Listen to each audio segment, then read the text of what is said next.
Hello friends, today we'll study about consumer behavior. In this topic, we'll study and understand the model of consumer decision making. Next, we'll study about consumer research paradigms and understand the consumer research process. Let's begin with introduction. Dear friends, as we have learned that decision making is part and parcel of every single entity's life, we today together are going to explore the model and importance of decision making. We here are intending to learn the consumer behavior.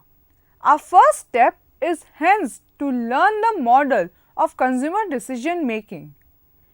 Any consumer decision is a set of the collective decisions he makes keeping in mind his internal as well as external limitations. This model is our tryst to understand the broader picture of consumers' decision. However, the decisions are likely to vary. Let's study about model of consumer decision making. A model for consumers' decision making is presented in the figure. While some fundamentals of decision making apply to all types of purchases, the specific circumstances for products such as financial services requires a reframing of the variables and processes. Therefore, the model uses some elements from the past consumer decision making models but offers some changes relevant to the particular characteristics of financial services. There are 10 components in the new model and they are broadly grouped into 3 categories: inputs, processes and outcomes.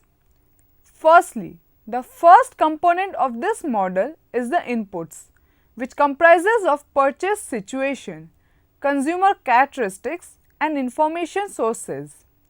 The purchase situation is defined as the internal or external drivers that may lead the consumer to comprehend a difference between what is needed and the current state. This is an input to the decision making system because the purchase situation includes contextual and environmental variables as well as the purchase purpose. Constructs that fit under this part of the model include involvement, the finance being considered and other contextual variables, which includes significant life events such as marriage and retirement. It is also well understood that the type of product being considered influences the decision making process.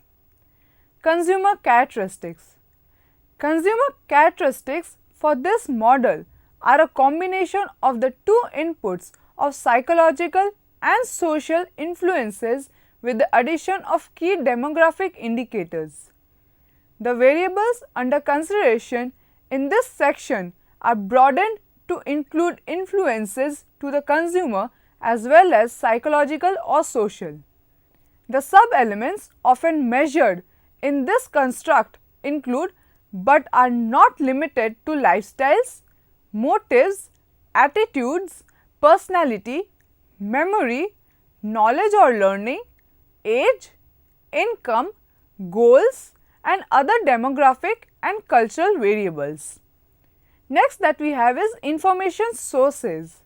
These variables relate to information from organizations and interpersonal sources as an input to the decision making process. Constructs that fit under this part of the model include involvement, the type of financial product being considered and other contextual variables including significant life events such as marriage and retirement. It has long been accepted that life events are a major influence on consumption behavior and on financial services. It is also well understood that the type of product being considered influences the decision making process and this is equally true for financial services. Secondly, consumer decision making processes. The second major part of the proposed decision making model for consumer services is processes including need arousal, information utility, criteria development and evaluation of alternatives. Need arousal. Need arousal is a measurement of whether the individual understands and recognizes the need for a solution and chooses to activate the remainder of the process, or alternatively the need remains latent and the process is truncated. In the case of financial services, it is quite common that an individual recognizes simultaneously both that a financial problem or opportunity exists and the specific service category so that it is used properly and solved. Next we have information utility. Information utility can be defined as a collection, processing and use of information from any source to aid in the resolution of the problem or opportunity. This information utility variable within the decision making process is distinct from the information sources that may stimulate the start of the decision making process. Information utility is slightly lower than need arousal, but higher than the other variables in the processes section of the model to indicate that sometimes, but not always, it occurs prior to the other stages. Information utility relates to a consumer's need for information from external and internal sources. External sources include marketing communications and interpersonal sources, while internal sources include memory and learning, subjective knowledge, experience and expertise. Information utility can provide a better understanding of where customers shop for information, what information they are seeking and how they use it. The interaction between information utility and the other processes is an important part of the new model. It is clear that as a consumer gathers and uses information, that their growing knowledge may also influence their conception of how to go about evaluating their choices and the evaluation itself. It is also conceivable that the consumer considers that the information available is presented in a way that is difficult to understand, or that the consumer perceives the cost, that is, the time or opportunity of learning to understand the different alternatives is too great to be a viable undertaking. Consumer characteristics and information sources clearly influence the information utility the consumer experiences as well as influencing the other process elements. Next that we have is criteria development. The development of criteria for evaluation lies between information utility and the application of the criteria to evaluating options. Criteria development is not generally a separate construct in the traditional consumer decision making, that is CDM models, but this component is relevant because it sets the boundaries of the decision. The development of criteria component of the model comprises a preliminary consideration leading to formation of an evoked set, and with this development of decision criteria that will later be used to evaluate possible solutions offered by the evoked set. Development of the evoked set requires a preliminary informal information search which is distinct from the more intensive evaluation once the evoked set is formed.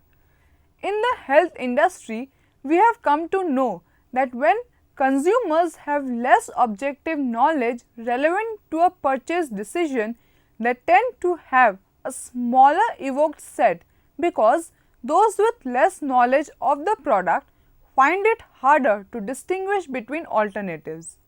The intangible nature of services means that consumers often face a shortage of relevant information that they are able to comprehend and base evaluations upon, and this is certainly true of many financial services. The interactions between the model's construct of information utility and criteria development as depicted in the new model. Evaluative criteria development is relevant to financial services purchase decisions, in particular due to the perceived complexity of some of the products, and that consumers may not be able to appreciate differences between available financial service providers. Decision making for financial services is also complicated by the fact that a range of diverse products may accomplish very similar goals. Next that we have is evaluation of solutions. Evaluation of solutions lie below criteria development and comes prior to outcomes in the model. Evaluation mechanisms are the decision rules, which are essentially techniques used to evaluate the alternatives presented from the previous procedural components of the decision making process. Consumers differ in the rules they use to evaluate goods, allowing comparison of techniques over groups. The techniques used to evaluate alternative financial service that can be derived from the heuristic literature. It was noted that a contingent processing concept needed to be broadened to include heuristics such as agency, conformity, imitation, and recommendations. Evaluation of solutions in the model includes substitute products and product categories as well as brand choice. This is an expansion of the construct from the narrow classifications presented in some models where evaluation of brand choice was the ultimate goal. The structures inherent in the financial services market and substitutability of services make brand choice alone superficial because it requires a choice of the product category to be performed prior to the decision making process. While this may be clear in other product or service categories, financial services can have high substitutability. For example, few consumers note the difference between fund managers and financial planners, the decision between which is often made at the same time as brand or product choice. Research suggests that need arousal and evaluation of alternatives may be the most prominent of the decision making variables, and that many consumers rely largely on prior knowledge and inbuilt preconceived criteria when making a decision. This could make the arousal of the need and the method of evaluation via a heuristic the most influential components of the decision making process. Thirdly, consumer decision making outcomes. The third component of the conceptual model is the outcomes, including the decision, purchase, and the post-decision evaluation. Decision or choice. A decision is the immediate result of the process elements of decision making. Decision is considered separate to purchase due to the separation of activities and the fact that decision does not necessarily lead to purchase. For example, a consumer may not have the financial means to be able to complete the transaction. An interrupting variable such as a point of sale discount for an alternative may intervene, or simply sleeping on the decision may reduce the need arousal and the item is forgotten. Next that we have is purchase. The purchase component is particularly relevant to both as output to the decision making process as well as the behavioral aspect of the process. Most of the other constructs are internally focused as thought processes or situational based constructs such as past experiences. Next that we have is post decision evaluation. This variable has been altered from the norm of post-purchase evaluation because for financial services it is harder for consumers to make post-purchase evaluations. Difficulties in evaluating services are well covered in the literature. A good example of this is a financial investment which provides a 4% return, which depending on the economic context and the consumer's level of understanding could be seen as excellent, ordinary or calamitous. Additionally, if decision-making processes are considered to be iterative, can be seen as trial or shopping experiences, or can lead to no decision, then the standard analysis of post-purchase constructs need to be expanded to include the feedback from the decision if there is no purchase. These outputs to the model remain valid and many are recycled within consumers' mind in the form of memory, attitudes and experiences, which can in turn lead to a form of education and culminate in expertise. The next topic that we have is consumer research paradigms. The research paradigm in the study of consumer behavior focuses on two approaches, that is quantitative research and qualitative research. Firstly, quantitative research. This approach makes application of quantitative research techniques to the study of consumer behavior. It comprises, firstly, research techniques that are used to gather quantitative data over large samples randomly, and secondly, statistical tools and techniques inclusive of survey techniques, observation and experiments. This type of research is descriptive and empirical in nature.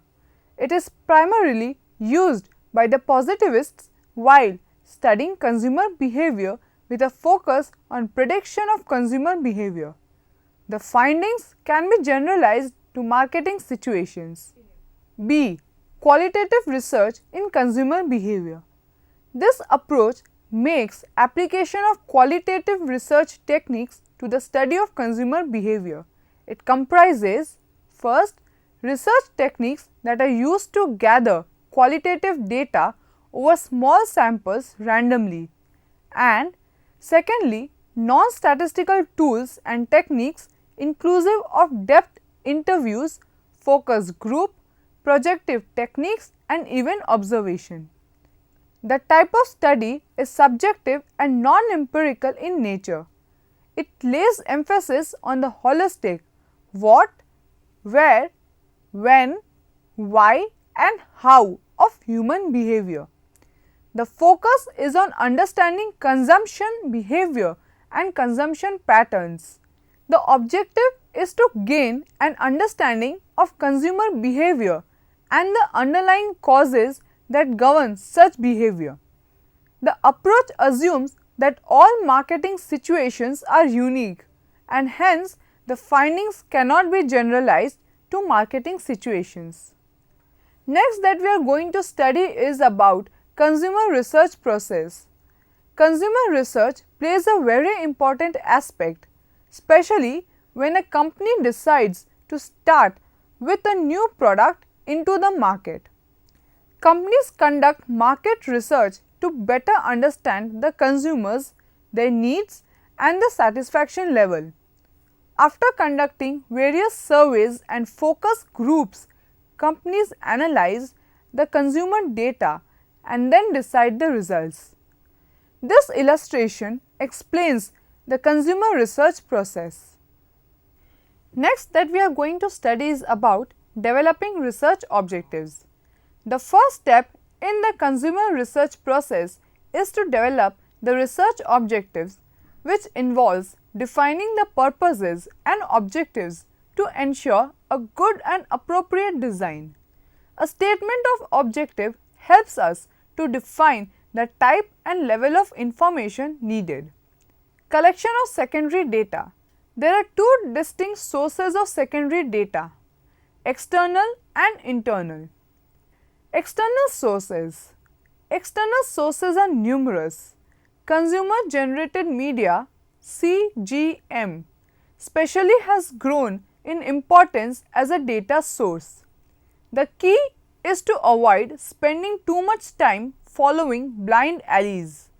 This is where the time and cost can worsen sharply. Primary research. Primary research is basically the original research. Here we ourselves collect the information through various tools available. In primary research, we don't tend to depend on any third party. We may conduct interviews or surveys, observe or even directly go to the object for collecting information. Next that we are going to study is quantitative research.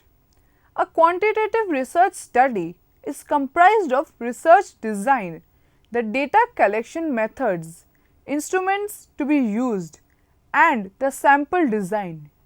Here are the three basic designs or approaches used for quantitative design. Firstly, observational research. In this method of observational research, the customers are observed effectively when they purchase a particular product. It helps the researcher to gain in-depth understanding of the relationship between the people and the products by observing them while purchasing and using the product. Secondly, experimentation. Experimentation is a type of research where only certain variables are manipulated while others are kept constant in order to encourage the change in the constant variable. Thirdly, surveys.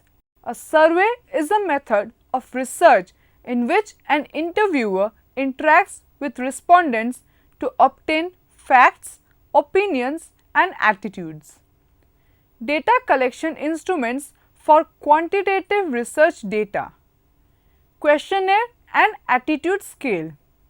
In case of quantitative research, the primary data collection instrument is a questionnaire and the most frequent one is an attitude scale, which is used to capture evaluative data. Here are the important methods of data collection in the qualitative design techniques which are used in the initial stages of research. Firstly, in-depth interview. In-depth interview is conducted in length and in a non-structured manner where the interviewer is highly trained and minimizes his own participation in the discussion once the general subject is discussed. Secondly, focus group. Focus group involves many respondents who interact with the analyst in a group discussion and focuses on a particular product. Projective techniques. Projective techniques are best used to understand the motives of people when they are unconsciously rational. The analyst generally analyzes and reports his findings based on the responses received in qualitative research, whereas in quantitative analysis, the researcher oversees the complete research, analyzes the open-ended questions, classifies the responses and systematically tabulate them. So friends, to summarize, in today's session, we studied about a model for consumers' decision making. Some fundamentals of decision making apply to all types of purchases. The specific circumstances for products such as financial services requires a reframing of the variables and processes. Consumer research paradigms. The research paradigm in the study of consumer behavior focuses on two approaches, that is quantitative research and qualitative research. Next that we studied was consumer research process. Consumer research plays a very important aspect, especially when a company decides to start with a new product into the market. Companies conduct market research to better understand the consumers, their needs and the satisfaction level. Thank you.